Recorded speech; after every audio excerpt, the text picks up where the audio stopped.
Ada journey-journey di mana tren terhadap bahan-bahan perlengkapan bangunan itu berbeda-beda gitu ya. Kalau kita bilang dulu mungkin ya flooring biasanya pokoknya pakai keramik atau apa, tapi sekarang mungkin ada yang pakai parkit dan lain-lain, flooring dan lain-lain.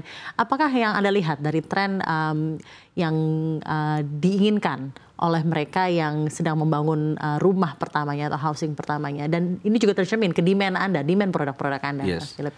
Terutama sih pasti efisiensi ya. Ya kan sekarang kan generasi lebih muda kan pengennya lebih semuanya cepat gitu. Jadi seperti kita punya vinyl flooring, itu kan kalau misalnya mau ada renovasi lantai, contohnya mereka nggak usah bongkar lagi keramiknya, mereka bisa langsung tap on it ya, pakai glue langsung di gitu. atasnya. Itu sebagai contoh saja bahwa generasi muda sekarang lebih pengen simplified dan lebih pengen lebih efisien lah. Tapi di luar itu juga memang ada perubahan di bahan polimer. Apa yang dimaksud itu memang kita punya produk bahan bangunan itu kebanyakan kan dari polymer base ya Bu ya. Jadi memang UPVC salah satu contohnya, dan itu memang ada keunggulan yang mungkin dulunya belum kelihatan, tapi sebagai contoh UPVC itu mungkin lebih adem dibandingkan atap metal, lebih anti korosi, lebih noise dampening, tidak berisik, dan juga bisa lebih murah kalau nggak termasuk insulasi di metal. Jadi keunggulan inilah yang mungkin membuka mata konsumen dan customer kita bahwa sekarang ada solusi baru loh, ada barang inovatif yang baru loh yang bisa menggantikan yang dulu-dulu gitu, yang lini produk Anda bisa disampaikan salah satu produk Anda yang memang sejak 1981 beroperasi, perlengkapan bangunan, ada roof, ada floor, yang silakan disampaikan Mas apa saja, dan terutama mungkin produk yang paling prominent mungkin dari segi brand atau dari segi penjualan yang memiliki dampak baik untuk kinerja perusahaan Anda dari tahun ke tahun gitu. Yes, awal mulanya di tahun 1981 produk pertama kita itu Impraboard.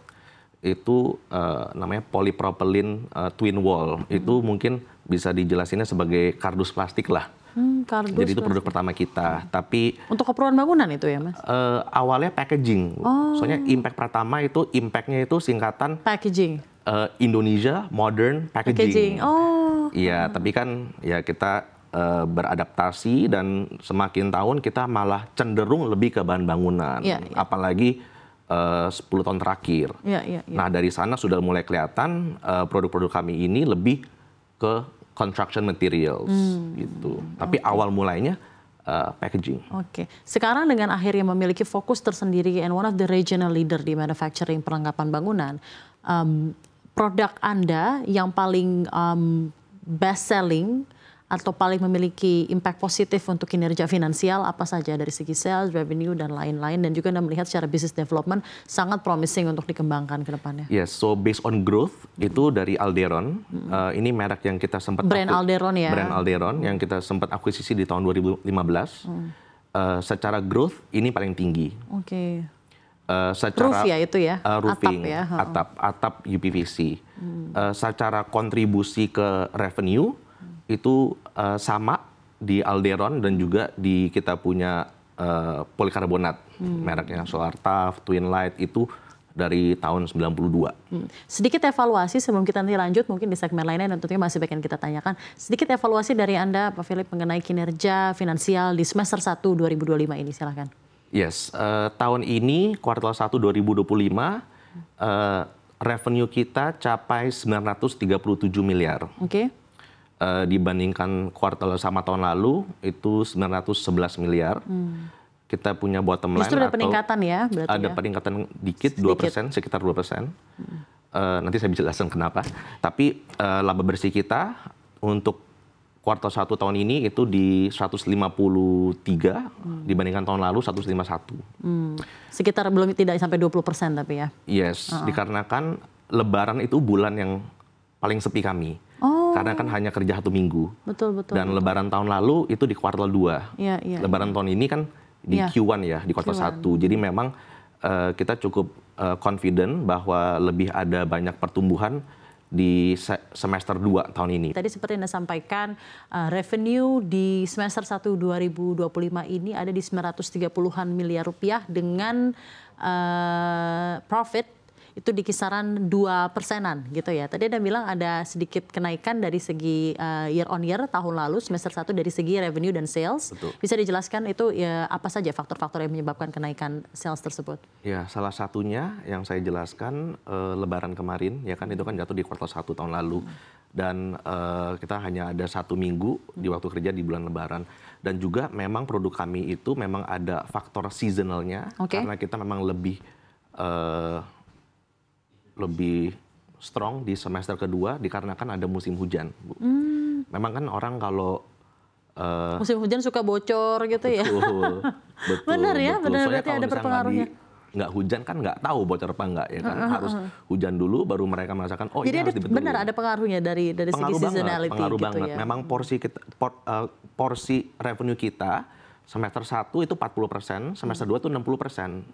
Dan karena alasan itu. Itu tren over time, 40%, 60% semester 1. Over time. Oh, oke. Jadi memang positif expectation ya untuk semester 2 2025 ini. Baik, menarik sekali. Overall full year 2025, target dari finansial dan pertumbuhan pendapatan maupun volume penjualan di MPC sendiri akan seperti apa? Yes, target kami buat full year tahun 2025 itu pendapatan 4,2 triliun rupiah dengan laba bersih 600 miliar rupiah. Jadi secara laba bersih di 600 ya? 600 miliar, yes. Dan dari kuartal 1 kami kita sudah lihat memang sudah inline sih dan bisa mencapai target itu. Oke. Dan saat ini per semester 1 laba di 150. Oke, berarti kan untuk mencapai target full year 600 miliar target, Anda harus menambah sekitar 450 by the second half of 2025, begitu ya? Yes. Strategi-strategi apa yang akan dilakukan dari MPC sendiri untuk meningkatkan penjualan, menjaga efisiensi operasional agar profit tercapai dengan baik di akhir tahun? Yes, terutama kita harus merapatkan lagi, kita punya jalur distribusi, kita memang harus main lebih di incentives, buat kita punya distributors, agen, dan juga toko-toko. Soalnya kalau kita ngomong bahan baku, yang COGS-nya kontributor besar di kita punya costing, itu di luar tangan kita, itu yang tidak bisa kita kontrol. Jadi kita memang lebih fokuskan di hal-hal internal yang kita bisa menggantikan.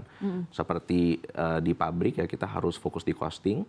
Di sales kita harus lebih agresif lagi, nggak cuma hanya di daerah Jabodetabek tapi juga di luar Pulau Jawa. Itulah salah satu strategi kita.